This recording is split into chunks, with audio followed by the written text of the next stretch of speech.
aadan cabdulle waa madaxweynihii ugu horreeyay ee Soomaaliya 7 sano ayuu dalka ka talinayay si nabad ah ayuuna xilka uga degay kadib markii doorasho looga helay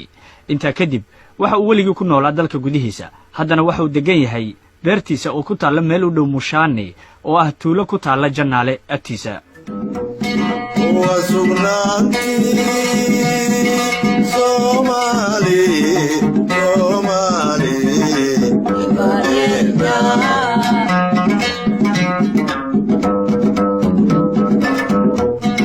Solo su asalanki